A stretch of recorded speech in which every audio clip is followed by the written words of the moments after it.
Assalamu alaikum to everyone. I'm Nurjanab Amjad, your host of the day. Today is our ninth session. जैसे कि हमारे बाकी के जो सेशंस थे वो अल्हम्दुलिल्लाह काफी अच्छे रहे हैं और आज हमारा नाइन्थ सेशन है और इसके अलावा ये एंडोक्राइन सिस्टम का फर्स्ट सेशन है। इसके अलावा जो एंडोक्राइन सिस्टम का जो हमारे लीडर थे डॉक्टर मुश्ताक इब्राहिम, उन्होंने काफी अच्छा लेक्चर दिया था। आपको लाइव उसकी यूट्यूब पर वीडियो मिल चुकी होगी, लिंक मैंने सेंड किया था आपको। और उन्होंने काफी अच्छी तरह से समझाया था सिस्टम को एंड काफी आसान वर्डिंग में भी। और इसके अलावा हमारे बाकी फिजिकल सेशंस भी बहुत अच्छे रहे थे। हमारे लीडर्स ने हमें बहुत अच्छी तरह से गाइड किया था। और अब जो आज का हमारा सेशन है वो नाइन्थ सेशन है। वैसे तो ओवरऑल तो नाइन्थ सेशन है, लेकिन एंडोक्राइन सिस्टम का फर्स्ट सेशन है। और आज का टॉपिक है हाइपोथायरॉयडिज्म, जो कि डॉक्टर नईम गौहरी हमें प्रेजेंट करेंगी। इसके अलावा मैं एक और फर्दर अनाउंसमेंट देती चलूँ कि हमारा जैसे कि आज सेकंड लास्ट वीक था, मतलब एक आज लेक्चर था, इसके बाद एक थर्सडे को लेक्चर था। जो थर्सडे जो लेक्चर था वो डॉक्टर लियाकत का था और कुछ इश्यूज की वजह से वो लेक्चर नहीं दे सकेंगे। और इसके अलावा जो रक्षा खान का जो लेक्चर था पीसी, उस पर वो कल लेक्चर देंगी। रीजन एक्चुअली ये है कि बाकी भी सब होम स्टूडेंट्स यहाँ पर मौजूद हैं और जैसे कि सब जानते हैं कि मास्टर्स की लेक्चर आ चुकी है डिफरेंट कॉलेजेस में, डिफरेंट डेट्स हैं। तो इसी वजह से स्टूडेंट्स के लिए अब और करना इनको जो है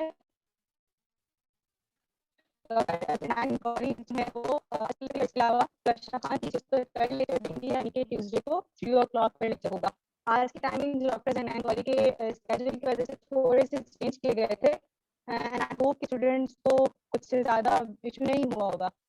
और इसके अलावा कल का लेक्चर 3 o'clock पर, यानी कि लेक्चर के टाइम पर ही जो टाइम डिसाइड किया गया था उसी पर होगा।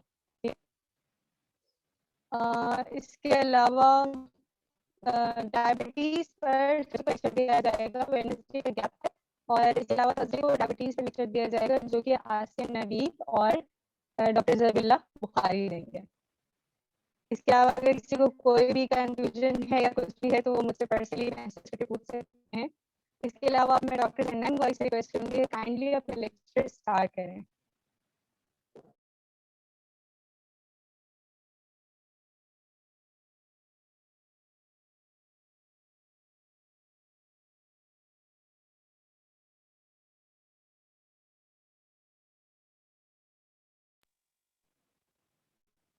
Hello doctor जैनैन।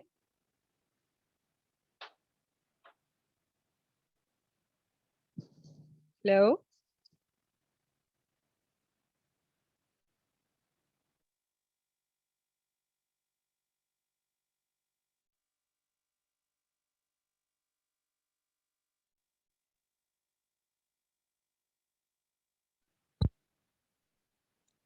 Assalamu alaikum. Can you hear me? Yes. Voice clear है? जी जी, आपकी वॉइस क्लियर है। Okay. Can I start? Yes you can. Okay, now. Assalamu alaikum, everyone. Today our topic is hypothyroidism. First of all, I will give you the introduction about thyroid and thyroid gland. Thyroid is a small butterfly-shaped gland located at the base of our neck, just below the Adam's apple. Thyroid gland manufactures hormone that regulates our body system. Several different disorders can arise when thyroid produces too much hormones or maybe too low or too enough. If high, then hyperthyroidism. If low, then hypothyroidism. Now, hypothyroidism means hypo means low, under, beneath, down, or underactive. Or thyroid means the study of thyroid disease is called thyroidism. Now, consider the presentation. First of all, hypothyroidism. Hypothyroidism is a clinical syndrome. Syndrome means it's a symptom, group of symptoms. That's called syndrome resulting from a deficiency of thyroid hormone. There is a generalized slowing down of metabolic process in newborn infants cretinism. Newborn infants की अगर हम बात करें तो जैसे maternal hypothyroidism होता है तो वो बेबी में कन्वर्ट हो जाता है, जो कि बहुत रेयर है, हर किसी को नहीं होता. दैट्स कॉल्ड क्रेटिनिज्म, जो इन्फेंट्स में होता है. इन एडोलसेंट्स, जिसमें शॉर्ट स्टिचर होगा, हाइट छोटी रहेगी, मेंटल रिटार्डेशन होगा, प्रिकॉशियस प्रॉपर्टी होगी. Now in adults, symptoms largely reversible होंगे आफ्टर थेरेपी. हम जैसे कि देख सकते हैं हमारी पिक्चर में शो हो रहा है hypothalamus, TRH stimulation, pituitary, TSH stimulation, thyroid. Now the interpretation of thyroid function test, क्योंकि जब हमारे पास थायराइड का पेशेंट आता है या हम थायराइड की बात करते हैं तो हमें थायराइड फंक्शन टेस्ट की भी नीड होती है, जिसको हम अभी थोड़ा सा एक्सप्लेन करेंगे जिससे आपको समझने में मदद मिलेगी. तो अगर हमारे पास हम टीएसएच करवाएंगे और T4 करवाएंगे, T3 की इतनी नीड नहीं होती करवाने की, और टीएसएच और T4 से हमें बहुत इजीली डायग्नोस हो जाता है कि कॉज क्या है.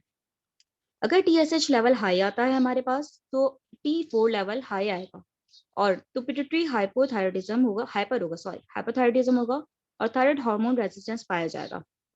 अगर हमारा टीएसएच लेवल हाई आ रहा है और T4 हमारा नॉर्मल आ रहा है तो ये हमारा सब क्लिनिकल हाइपोथायराइडिज्म कहलाएगा. और अगर हमारा टीएसएच हाई आ रहा है लेकिन T4 लो आ रहा है तो it's called primary hypothyroidism. Now next, normal TSH. अगर हमारे पास टीएसएच की जो वैल्यू है वो नॉर्मल आ रही है तो एज अबव हम कहेंगे कि 6 आवर्स की सैम्पलिंग लेंगे आफ्टर थायरोसिन डोज. ठीक है. और अगर हमारा टीएसएच नॉर्मल है और T4 नॉर्मल है तो हम कहेंगे रिपोर्ट हमारी नॉर्मल है. देन हमारा टीएसएच जो है नॉर्मल है लेकिन हमारा T4 लो आ रहा है तो इट्स मे बी हाइपोथायराइडिज्म और सीवियर नॉन थायराइडल इलनेस. और अगर हमारा टीएसएच लो आ रहा है और T4 हमारा हाई आ रहा है तो ये हाइपोथायराइडिज्म कहलाएगा.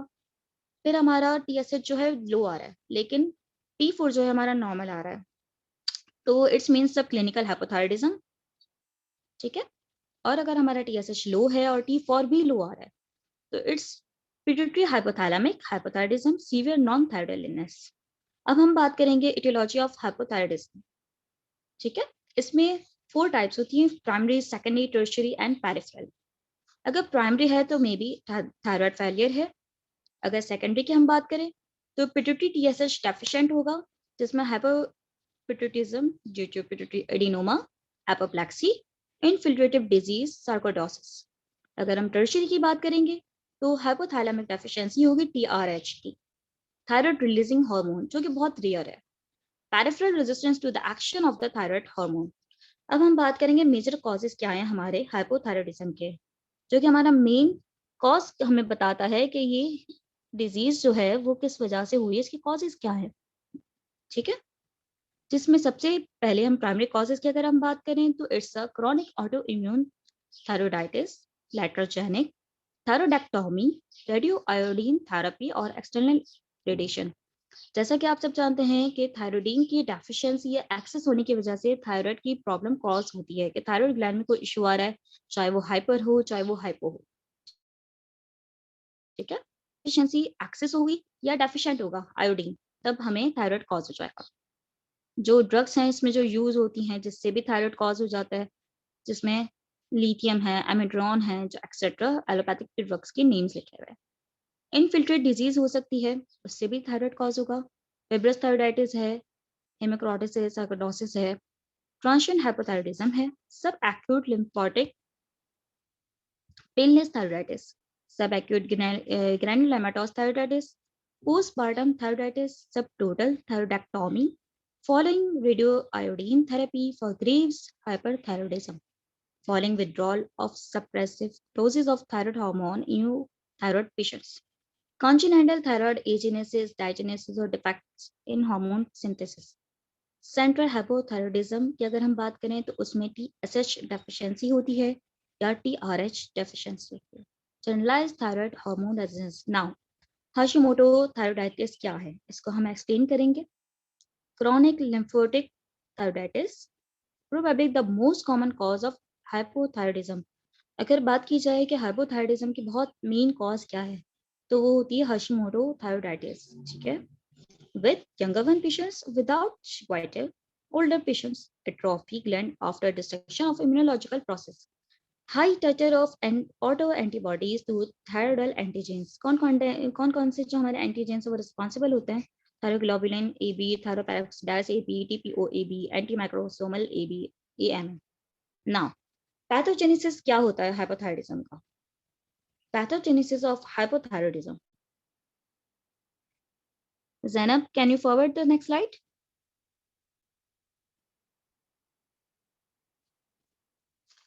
Characteristics finding accumulation of glycosaminoglycans, mostly hyaluronic acid in interstitial tissues. The accumulation is due not to excessive synthesis but to decreased dissection of glycosaminoglycans. Accumulation of this hydrophilic substance and increased capillary permeability to albumin accounts for this interstitial edema that is particularly evident in the skin, heart muscles, and striated muscles. Now next, clinical manifestation of hypothyroidism. Symptoms and signs vary in relation to the magnitude of the thyroid hormone deficiency and the acuteness with which the deficiency develops. Less prominent clinically and better tolerated when gradual loss of thyroid function, as in most cases of primary hypothyroidism. Symptoms develop acutely after the thyroidectomy or abrupt withdrawal of exogenous thyroid hormone. Now, the major symptoms and signs of hypothyroidism. As we know that we treat the symptoms, not the disease, but we have to know about the disease. Now, we will discuss about the signs and symptoms. First of all, mechanism, slowing of metabolic process. As we know that thyroid function disturb होने की वजह से metabolic process जो है वो down हो जाता है, जिससे symptoms क्रिएट होते हैं, जिसमें fatigue है, weakness है, cold intolerance है, dyspnea है on exertion, difficult breathing, dyspnea, weight gain, cognitive dysfunction, mental retardation जो कि इन्फेंट्स में पाया जाता है, constipation, growth failure। अगर साइंस की बात की जाए, slow movement and slow speech, great relaxation of tendon reflexes, bradycardia, carotenemia. Now, the accumulation of matrix substances. Accumulation of matrix substances से क्या क्या होगा? ड्राई स्किन हो जाएगी, हॉर्सनेस हो जाएगी, इडीमा हो जाएगा। और साइंस क्या आएंगे? कॉर्स स्किन हो जाएगी, puffy face, loss of eyebrows चले जाएंगे, पेरी ऑर्बिटल एडिमा हो जाएगा, एनलार्जमेंट ऑफ द टंग हो जाएगा। Now the other, decrease hearing, myalgia and paresthesia, depression, menorrhagia, asphalgia, pubertal delay, diastolic hypertension, pleural pericardial effusion, ascites, and galactoria. Now next, clinical manifestation of hypothyroidism on skin. अगर हम hypothyroidism को according to organ देखना चाहिए, कौन कौन से organ पे, कौन कौन से पार्ट्स पे हमारा क्या इफेक्ट आ रहा है, तो हम अब बात करेंगे स्किन की, क्योंकि ब्लड फ्लो लो हो रहा है तो इसलिए स्किन जो है कोल्ड हो गई है, पेल हो गई है, ठीक है, रफनेस आ रही है स्किन पर, क्योंकि the epidermis has an atrophied cellular layer and hyperkeratosis, ठीक है। डिक्रीज हो रही है स्वेटिंग, क्यों डिक्रीज हो रही है? क्योंकि जो हमारा कैलोरीजेनेसिस एंड एक्रेनिक ग्लैंड है उसकी सिक्रेशन लो हो रही है, ठीक है। Generalise non pitting oedema create हो रहा है, that also called myxoedema in severe hypothyroidism, जबकि सीवियर हो जाए हाइपोथायरायडिज्म जब ये क्रिएट होता है। Infiltration of the skin with glycosaminoglycans and associated water retention, ठीक है, ये पॉसिबिलिटी है हमारी, ठीक है। पेरी ऑर्बिटल एडिमा होगा as a manifestation of generalise non pitting oedema और Graves ophthalmopathy. Graves ophthalmopathy may persist worsen when hypothyroidism develops after treatment of Graves' hypothyroidism. Patient will have variable degrees of steer, protrusion of eyes, extraocular muscles weakness. अब हम बात करेंगे clinical manifestation of hypothyroidism on cardiovascular system, ठीक है। Bradycardia होगा, जैसे कि reduction in heart rate, ठीक है। इम्पेयर्ड मस्कुलर कॉन्ट्रैक्टिलिटी होगी, रिड्यूस हो जाएगा कार्डियक आउटपुट, डिक्रीज हो जाएगी exercise capacity, shortness of breath होगा ड्यूरिंग एक्सरसाइज। ईसीजी अगर हम करवाएं तो उसमें लो वोल्टेज आ रहा होगा, क्यूआरएस का, कॉम्प्लेक्स पीएनटी वेव्स के आ रहे होंगे। अगर चेस्ट एक्सरे करवाया जाए तो उसमें कार्डियोमेगाली आ रहा होगा, इंटरस्टिशियल एडिमा होगा, मायोफिब्रिलरी स्वेलिंग, एल्वे डायलिटेशन होगी, पेरिकार्डियल एफ्यूजन होगा। Myxoedema induce coronary artery disease, get more important patients with hypothyroidism. Sign and symptoms of congestive heart failure are usually absent in patients who have no other cardiac disease. Congestive heart failure or angina may worsen when hypothyroidism develop in patient with heart disease. Hypertension create हो जाएगा, ठीक है? Peripheral vascular resistance increase. In normotensive patient, BP increase are small.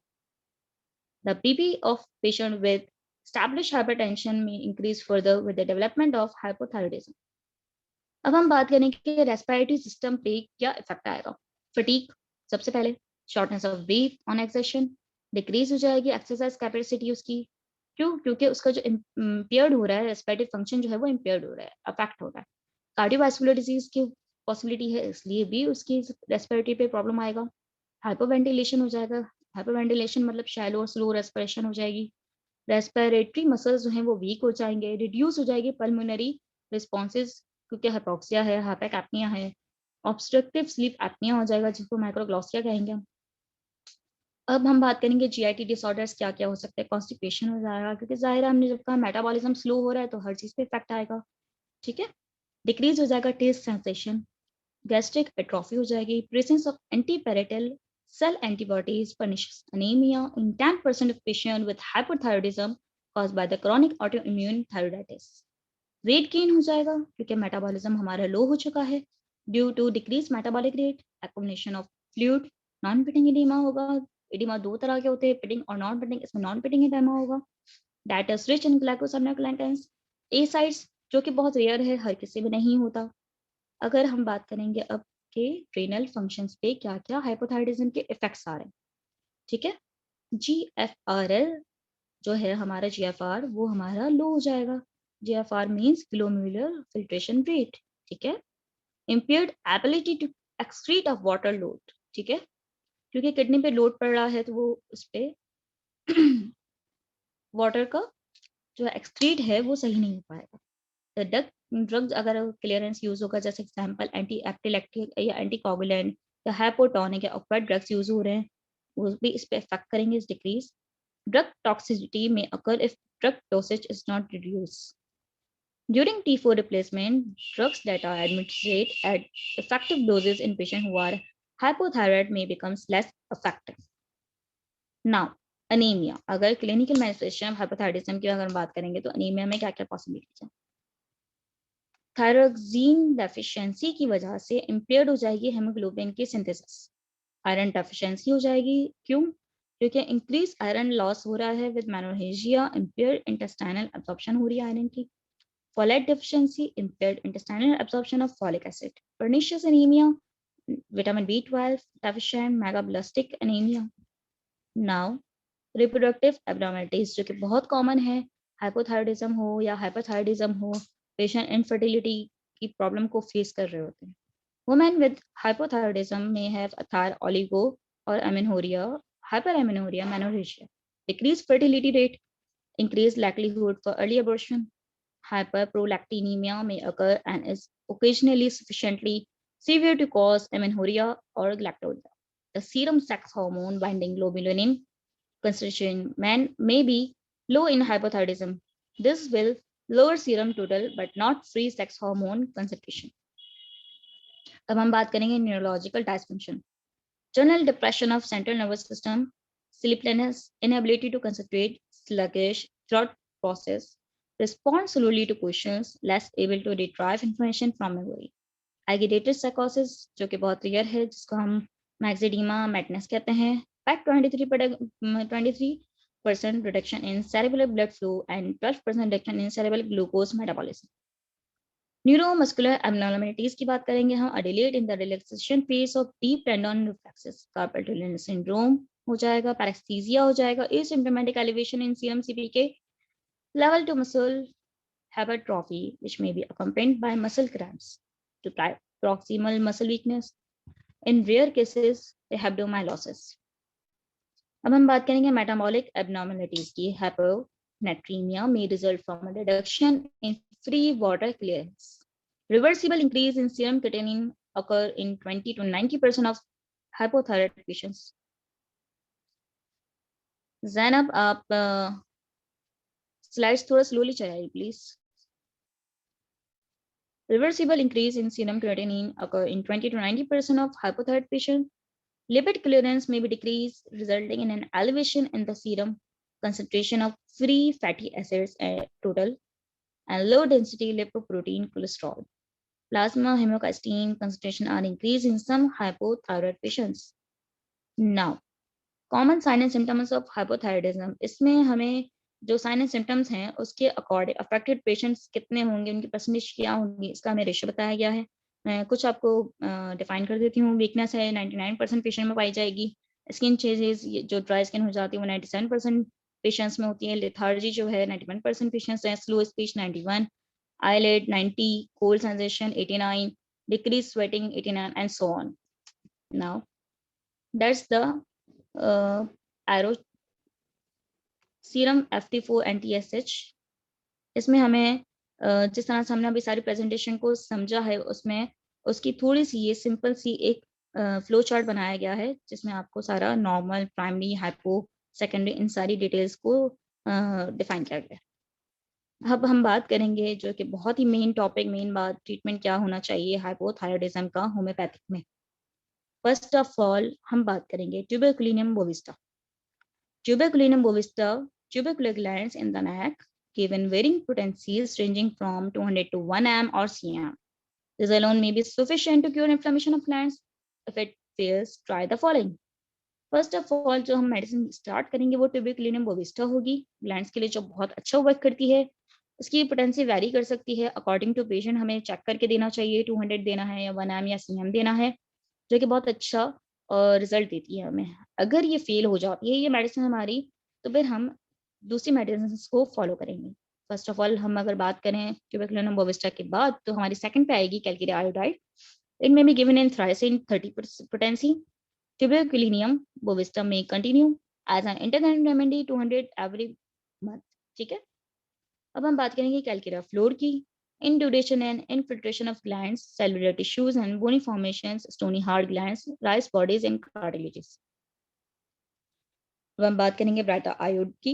When the inflammation of the glands is accompanied with the inflammation of tonsils, Hepatosal, enlargement of lymphatic glands which are hard and without separation on coming of cold weather, a particular gland may separate. Cystus can. Inflammation of swelling and separation of glands, it cures caries and ulcers. The glands of the neck are enlarged in lines like a knotted rope.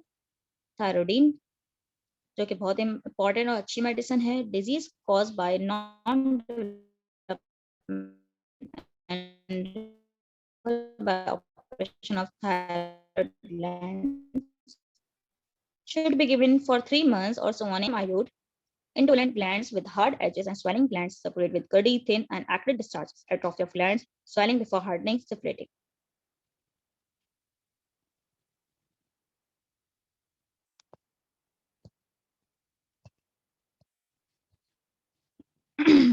अब मैं आपको बताती हूँ कुछ ऐसी medicine हैं जिनको use करने से और भी ज्यादा अच्छा रिजल्ट आता है, जो कि रस्टॉक, पल्सटीला, हाइपोजेनिया, सिलिशिया। Inflammation of lymphatic gland find the given order after Hepatosal fails। अगर Hepatosal जो हमारी फेल हो जाती है तो इसके बाद हम उसको रस्टॉक दे सकते हैं, पल्सटीला, हाइपोजेनिया और सिलिशिया दे सकते हैं according to the line wise. मैं जैसे आपको ऑर्डर में बताया कि आप दे सकते हैं रस्टॉक, पल्सटीला, हाइपोजेनिया, सिलिशिया। आयोडीन, आयोडियम भी कहते हैं इसको, जो कि हमारी बहुत मेन होम्योपैथिक की मेडिसिन है और बहुत अच्छा रिजल्ट देती है थायराइड में। Inflammation or enlargement of thyroid gland, the mesenteric glands can be felt as an patient is thin, anemic, swelling of submaxillary glands, palpitation of heart on least exertion, enlargement of glands while the body withers। Next slide में हमारे पास treatment है hypothyroidism का, जो कि as an allopathic treatment है, जो सिर्फ आप लोगों की अवेयरनेस के लिए इसमें लिखा गया। इसमें 2 स्लाइड्स हैं आपके पास एलोपैथिक के ट्रीटमेंट के हवाले से कि कौन कौन सी मेडिसिन दी जाती है, और इसके बाद हमारी जो स्लाइड है उसमें हमारे पास ये लिखा हुआ है कि जो ड्रग्स ये लोग देते हैं एलोपैथिक में, ठीक है, हमारे जो डॉक्टर्स हैं, उसमें क्या होता है कि इंक्रीज रिप्लेसमेंट रिक्वायरमेंट्स अगर होती हैं तो drugs that reduce thyroid hormone production, वो होता है लिथियम, ठीक है। इंड्यू आयोडीन कंटेनिंग मेडिकेशंस जो होती हैं जिसको एमेड्रॉन कहते हैं, ठीक है, जो ड्रग्स जो होते हैं वो रिड्यूस करते हैं थायराइड हार्मोन। उसमें कौन कौन सा आता है? सुक्राफलेट आता है, फेरस सल्फेट है, कोलेस्ट्राइनम है, कोलेस्टिकॉल है, एल्यूमिनियम कंटेनिंग जो एंटासिड्स हैं उसमें कैल्शियम प्रोडक्ट्स आ जाती हैं। ड्रग जो इंक्रीज पैपेन आता है, फेनोपेरेट्रोल आता है, कार्बापेंसिन आता है, वारफेरिन आता है। वारफेरिन बहुत ज़्यादा यूज़ किया जाता है एलोपैथिक में। ओरल हाइपोग्लाइसेमिक एजेंट्स भी यूज़ किए जाते हैं। Increase thyroxine availability and may decrease replacement requirements. Drugs that displace thyroid hormone from protein binding. Furosemide Lasix जो कि कहते हैं पोस्टाल है सेलिकाइड से। और ये एक पिक्चर है जो कि एक नॉर्मल पर्सन की है और एक को हाइपोथायराइडिज्म है। Thank you.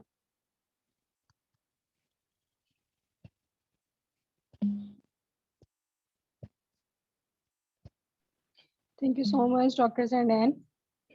आपने काफ़ी अच्छे से गाइड किया है और आपकी प्रेजेंटेशन भी काफ़ी अच्छी थी। Thank you so much. I hope इसके सबको और मेरी एक्सप्लेनेशन समझ आई हो। जी, इसके अलावा मैं बाकी स्टूडेंट्स से रिक्वेस्ट करूंगी कि अगर उनके लेक्चर के अकॉर्डिंग अगर उनके लिए कोई क्वेश्चन है, कुछ भी है, तो वो डॉक्टर सैंडैन से पूछ सकते हैं। श्योर।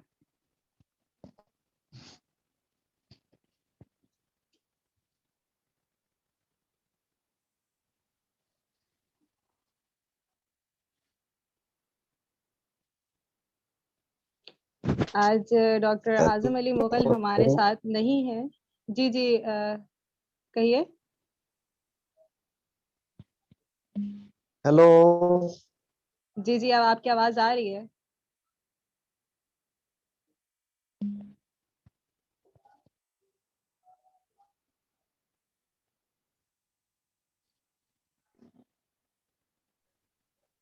जी अस्सलाम वालेकुम। वालेकुम अस्सलाम।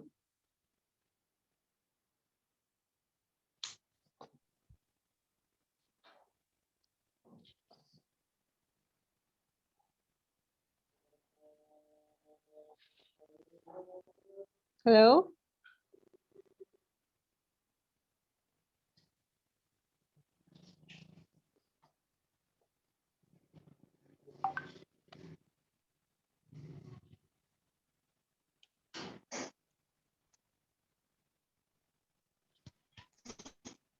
आई थिंक सो कोई पार्टिसिपेंट कुछ पूछना चाह रहे हैं, बट उनके इंटरनेट में कुछ इश्यूज हो रहे हैं जिसकी वजह से उनकी आवाज़ हमें नहीं आ रही है। सो इसके अलावा अगर कोई पार्टिसिपेंट कुछ भी पूछना चाह रहे हैं तो अस्सलाम वो वालेकुम पूछ मैम। सकते हैं। वालेकुम अस्सलाम। मैं मोहम्मद हामिद बात कर रहा हूँ। मैम से ये सवाल था कि ये जो एक मेडिसिन इन्होंने बताई है हाइपरथायराइडिज्म के हवाले से, ट्यूबरकुलिनियम बोस्वीटा, इस तरह की जो मेडिसिन इन्होंने बताई है इसका सोर्स बता दें।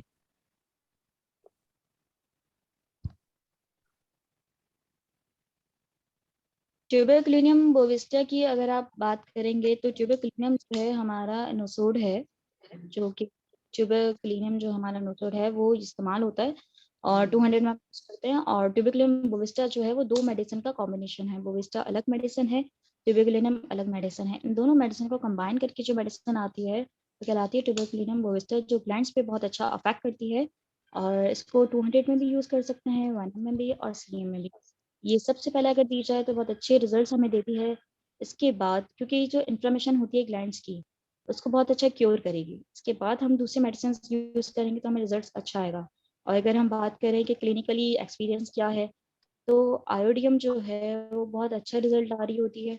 आयोडियम में आप ये कर सकते हैं कि चांद की 13, 14 और 15 को आप मेडिसिन दें। आयोडियम 30 रात में इस्तेमाल करवाई जाए, सिर्फ चांद के 13 और 14, 15 को रात का एक डोज दिया जाए तो बहुत अच्छा आपको रिजल्ट मिलेगा और थायराइड जो है वो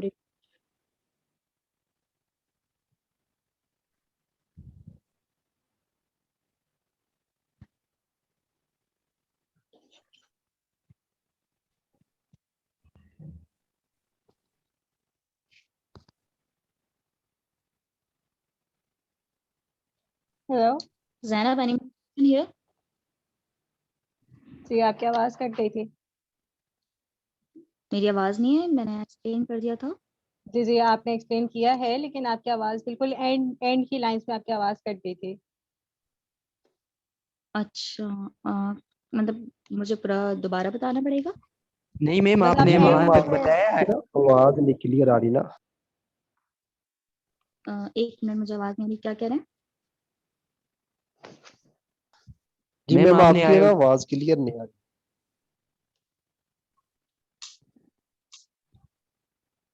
जी अम्मार शहजाद, आप बताइए क्या कहना चाह रहे हैं? मैम मैं कह रहा हूँ आपने आयोडीन तक पढ़ा, वो जो बताया है वहां तक तो आवाज समझ आई है, उसके बाद आपने क्या कहा, उसके बाद आवाज जो है वो कट गई। मैंने कहा कि आयोडियम जो मेडिसिन है, आयोडियम है हमारी जो बहुत अच्छी मेडिसिन है। अगर चांद जो मुसलमानी चांद की तारीख है 13, 14 और 15, उसमें अगर पेशेंट को दी जाए, जैसे 13 की रात को, 14 की रात को, 15 की रात को एक एक डोज यूज करवाया जाए, तो ये बहुत अच्छा रिजल्ट देती है। थायराइड जो है हमारा वो रिड्यूस हो जाता है।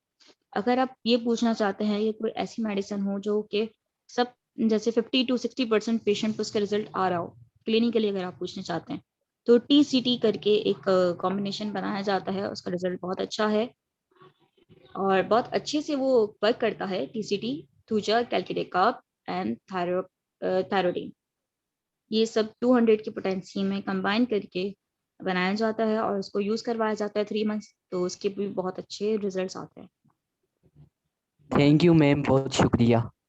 जी मैम थैंक अगर मैं इसमें ना कुछ ऐड करना चाहूंगा। श्योर। जी आपने ये जो कॉम्बिनेशन बताया ना, जी ये जी जी ये बहुत अच्छा है, लेकिन इसमें एक हमारे पास एक और हमारे ना उस्ताद भी इस्तेमाल करवा रहे थे कि क्लकेरिया कार्ब 200 को आपने वीक में 1 डोज देनी है उसकी। उसके बाद थ्रोडियनियम और आइडियम जो 30 ताकत में ना सुबह दोपहर शाम 3-3 कतरे देने हैं डायरेक्ट जुबान पे टपका के। आयोडियम और आयोडियम और दूसरी कौन सी?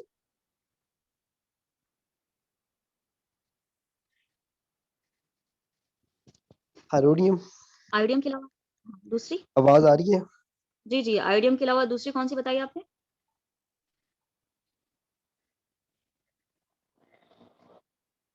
थायरोडियम। अच्छा, नहीं, आपने जो मुझे आवाज बताया ना उसमें एक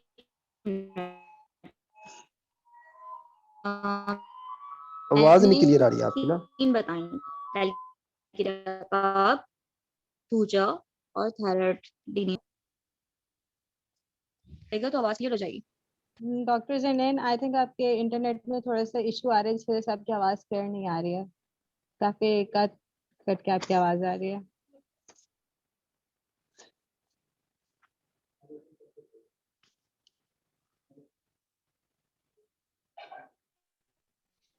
हेलो डॉक्टर जैनैन, कैन यू हेयर मी?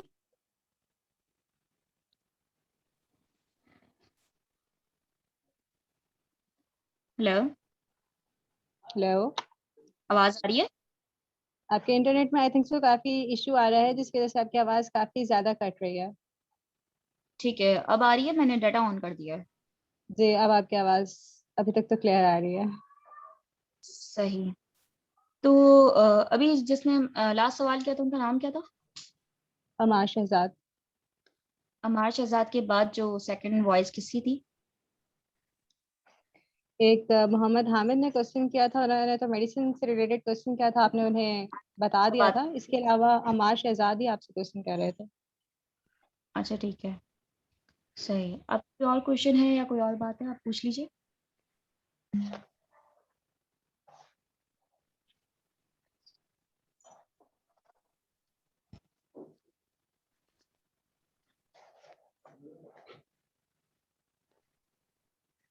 किसी आई थिंक और सो। ने बात करना है, वरना मैं ऑफ हो जाऊं?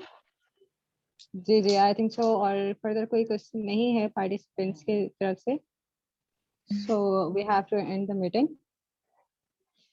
No, thank you. Thank you so much doctor जरनैन, once again thank you so much. अल्लाह हाफिज़। अल्लाह हाफिज।